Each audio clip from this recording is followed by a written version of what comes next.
Hi, everyone. Thanks for joining us today. I'm Donna Carrick of Carrick Publishing and host of Dead to Rights, the podcast. I'm here today on behalf of the Mesdames of Mayhem to introduce you to Marilyn Kay, author of the story Rise Up, which will appear in the Spirit of 13 by the Mesdames of Mayhem, coming out fall of 2022, and as well as numerous other stories and a soon-to-be published novel by the title of Love Thy Neighbor. Marilyn, thank you so much for joining us today. Hi, Donna. I'm very happy to join you. I'm very excited about my story, actually. Yes, I want to talk to you about your story. The story is titled Rise Up, and it starts with a bang. So tell us a little bit about it, about your protagonist, and about the bang that it begins with, without spoilers for too much of the story. Yes. What I wanted to begin with was a tableau, almost like a La Pietà scene, in which a mother is collapsed on the floor, reaching up to her daughter who is lying in bed dead. And that is the tableau. And then the younger sister closes the curtains on that. And the story begins. Okay. And the story is actually set in a cult commune somewhere in Ontario. And the mother is absolutely convinced that if Reverend Loving, their cult leader, comes, he will be able to make her daughter Zoe rise up. Okay, fascinating. I like that. And the protagonist is a 13-year-old sister, Sammy.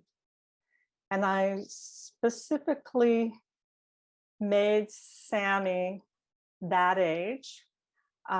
She's on the cusp of puberty. She's a tomboy. She wears overalls. And I also wanted that androgynous side to it. And it's all from her point of view, how the story progresses. Okay. Now, without any spoilers, I'm betting, well, no, I shouldn't even ask that, because that would be a spoiler, asking whether the sister does rise up. We're not supposed to know that yet.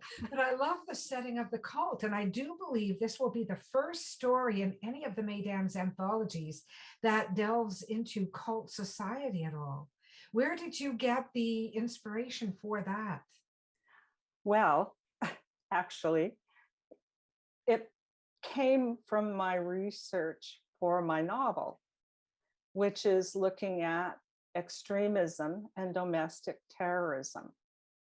And I've read all sorts of books on extremism and how it happens. And also I looked at the cult aspect, because of course there's QAnon and what have you. And also there are other cult-like aspects within extremism. And I have to tell you about this book written by Amanda Montell. It's called Cultish, The Language of Fanaticism. And that's Amanda Montell, Cultish, The Language of Fanaticism. Will you do me a favor after we're done speaking and send me the email? I will. I'll put it in the show notes for our listeners. Yeah, I can't show you the book because I put it on Kindle. Okay. And I did that partly because I wanted to be able to quickly refer to things. Yes. It's a fascinating book. And not only that, I mean, it talks about Jim Jones and, you know, the Mhm. horrors and the Moonies and what have you, children of God. Mhm. But it also talks about cultish, she calls the language of cults. And not all cults are that bad. I mean, Okay. there are exercise cults. Yes. There are, you know, a number of different things in which people do develop their own sort of in language. Mm-hmm. Mm-hmm. You can think of it even as cliques, you know, Yes. the old Yes. cliques. Company But culture often strives for that, company to have culture. a language that they lean on to sort of, well, we'll say indoctrinate, but they would think of it more as to team build, Yes, that sort of exactly. thing. Yeah. As someone who's never Exactly. been a joiner of anything, even an exercise cult sounds terrible to me. Like, I've never been a relay runner. I've always been a swimmer because swimming you can do alone. Oh. Isn't that terrible for someone Yeah. who loves talking to people and being with people? I really have got to carve my own path. I can't stand even the idea of a cult. And when I was very young, I guess I was around 19, an attempt was made to indoctrinate me, and I will use the word indoctrinate. A fellow Yes. I was seeing never told me that he had any kind of belief system whatsoever, and it was early in our relationship. And he said, I want to take you off to this there was a fancy hotel downtown, and we'll have dinner down there. And, so okay, stars in my eyes, off we go. And it was a 3-day EST brainwashing session. Yes. And after the Yes. first evening, it was a Friday evening, I came out and they wanted me to sign something, and they wanted me to say, I'll be back tomorrow morning. And I said, no, I won't. And and I never saw him again, although he tried to get me back to do this. And they continued to harass and phone me. In those days we didn't have Yes. social media, we Yes. didn't have any of those ways, but they continued to phone me 3 times a week for the next 6 months, to the point where my father happened to be over at my apartment one day, and I said, would you pick it up? It's them. And he did, and he Yeah. got on the phone and he gave them what for, and they never called again after that, because he used some pretty spicy language. Not that I wouldn't have used it myself, but maybe they thought more of it coming from him. Yes, yes. Well, these are tactics. These are cult Oh, tactics. sure. And one thing that's quite eye-opening, and this is another book I can show you, actually. It's by Combating Stephen cult Hassman, and mind it's Combating Cult Mind Control, by because Stephen that's Henry. exactly what it is. Okay. And the interesting thing about especially the really big cults is, we have this idea, oh yeah, the QAnon crazies, and they're just You think you're going to recognize them, right? weak-minded. Yeah, and all those people are weak-minded. But you know who they go for? Yeah. They go for Usually ordinary people with troubles. educated Yes, ordinary people who have people with troubles. And trouble. you point to one that doesn't have troubles. I remember distinctly how they tried to feed on my troubles. I had gone through a bad breakup. And of course, the new fellow I was dating knew that. So they knew that. Yeah, Um, exactly. I was living by myself and trying to make it on my own at 19. And I'd been Mm-hmm. on my own for quite a while. So that obviously indicates there were family problems. I'd been on my own since just before I turned 16. And so that indicates to them they fed on all of that. Every time they phoned, Yes. it was like, we know you're struggling. We can help. Like, no, I don't think so. But it is true, and that's one reason why I made the mother a scientist. She's a Okay. botanist. She was very deeply involved in environmental issues and had just joined a project, and then things happened, and she ended up with Reverend Loving in his cult. And it's just, these things happen. They do. People don't realize, because the human being actually is geared to language that makes you feel inclusive. Yes, What social they do, language. yes, Social language. yes, is they feed on your fears. Yes. And this poor mother is very afraid. Yes. Yes. And Probably with good reason. I mean, she's got a daughter who's just died in story. Yeah. Yes. Do you have a working title for the novel yet? Yes, I do. It's called Love Thy Neighbor. Love Thy Neighbor. Okay. Okay. I like that. It sounds like a really interesting novel. We are going to have to get underway in getting it published so that people can look for it. I love it. It's got something deeper. It's just got something, you know, far more compelling than the run-of-the-mill mystery. You know, not that I don't love my mysteries. You know I do. I mean, that's what I really live for. But I love when there's another element that takes us deeper into the human mind. Yes. And so, yeah, I've only been working on it for like 4.5 years, but it's going to be done. Yeah, time to break it out, right? Yes. So in Rise Up, are you introducing the same characters, or is it just the same situation, the same cult situation? Oh, this is completely different. In fact, when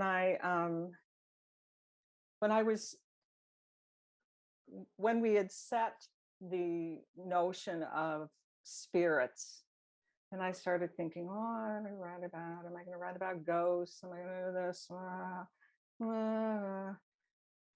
One morning I woke up and the words "rise up" popped into my head. I thought, rise up. And darn, it kept popping up into my head at odd times. You know, I'd be writing away and rise up. Yeah. And it got to be rise up. Yes. Rise up. And I thought, you know, like, I got to do something with rise up.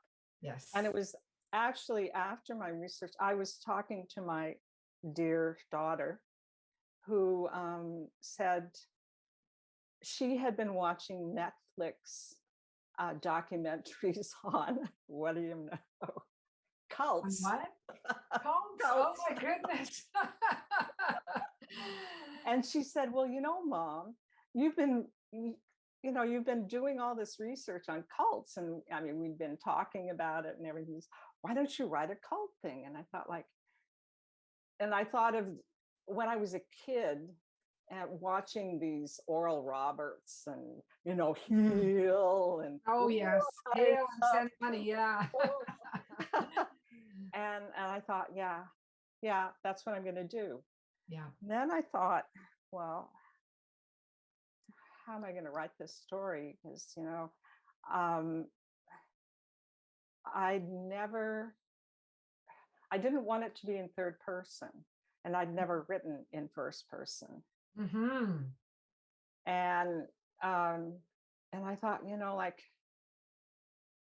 I want it to be in first person, but I want it to be from the eyes of a child, because they see things in a way that's very honest. Yes. And you know, they're not, she's old enough and yet not quite old enough. They're not caught up in all the apologies that the world makes for everything, and all of the gaslighting, and you know, we all do it. We all do it. We all say, well, yeah, he probably did beat his wife, but you know, on the other hand,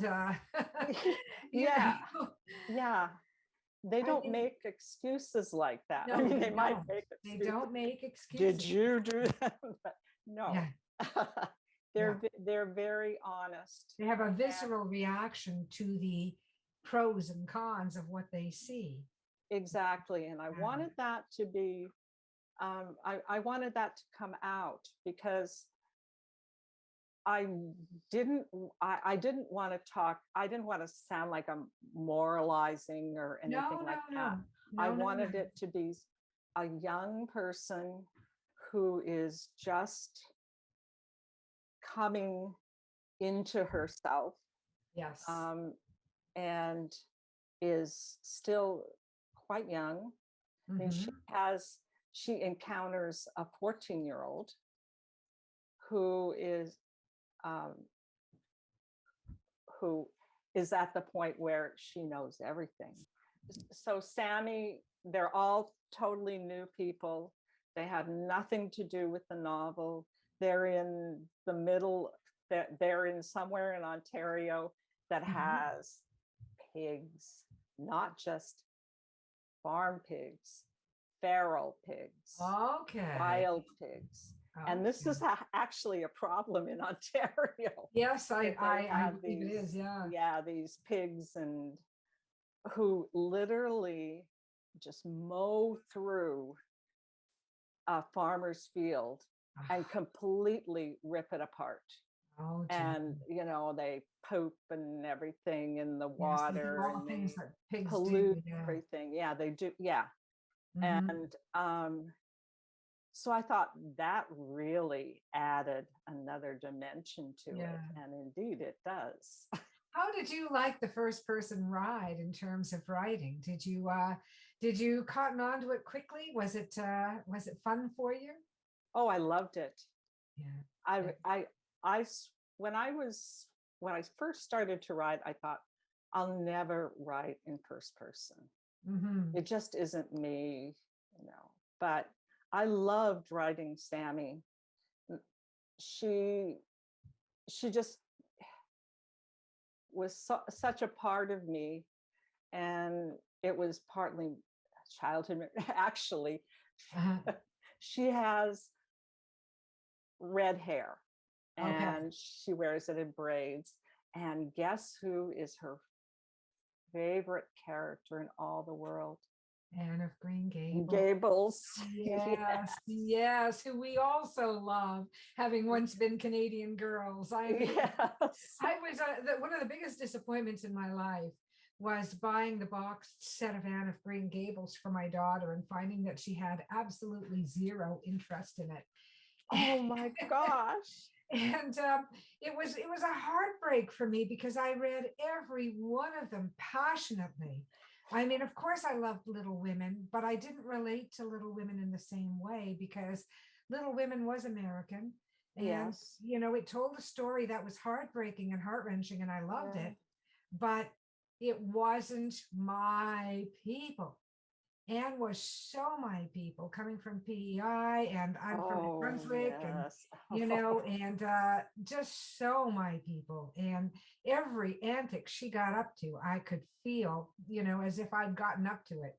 And to Yes. find that my daughter had zero interest, I think the box set still sits at the top shelf of a Oh. cupboard somewhere in our house, and nobody's touched it. Well, the funny thing is, I had given my copy to that I brought with me because I had bought it in the US. I grew up Okay. in the US, and but I brought my copy of Anne of Green Gables. It was a hardback copy, and I gave it to Moira, and she loved it. Oh, good. And then I thought, like, when I was writing the story, oh, I really wanted to check on that scene with the the brandy, the Oh, yes, yes, yes. and I also wanted to get a sense of, well, am I really capturing childhood? And so I couldn't find it in her bookcase. So I went and bought one. Copy. I I have could my have given you my own. box set. I'm Yeah, not sure I'll ever have a because use I for love it. those books. I love those books as Oh, well. same here. Same here. But I loved Yeah. also writing because actually a couple of my larger works are in first person. Not all. There are times when you've got to use the omnipresent. I mean, you've just got to, otherwise you can't be every place at once. Yeah. But writing in first person, it gives you a sense, an opportunity to channel something inside you that I think is just much more creative when you can make it work with this. Yes. And you can really, like I do write third person close in my novels. So I've got when I'm there, the POV with one person, I keep it with that person. Yes. But when you're doing first person POV, you are really in it. Yes. And you it's a gallop. It's a gallop as opposed to a saunter, Yes, exactly. Yeah. And that was really pretty exhilarating. It was I love Sammy. Okay, yeah, you get pretty close to them when they're you for a little while. And on that note, I'd better thank you for joining us today, Marilyn. It was great to have you on, and I'm really, really looking forward to Love Thy Neighbor, your novel, which is coming out. And everybody look for Marilyn Kay's story, Rise Up, in the Spirit of 13, which is coming out fall of 2022 from the Mesdames of Mayhem right there. Yes. And thanks again, Marilyn. It was great to see you. Yes, thank you, Donna. And I hope, when you read the story, you too will rise up.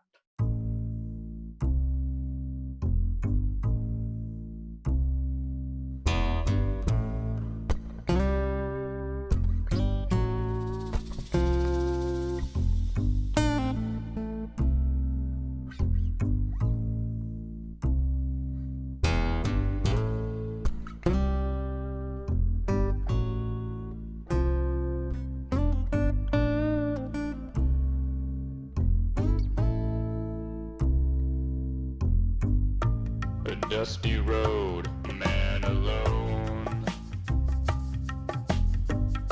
His vital signs go on hold. And I don't know what you've been told, but the years have turned my eyes gold. And I told you what you told me, we'd never be in the same boat for free, yet it rides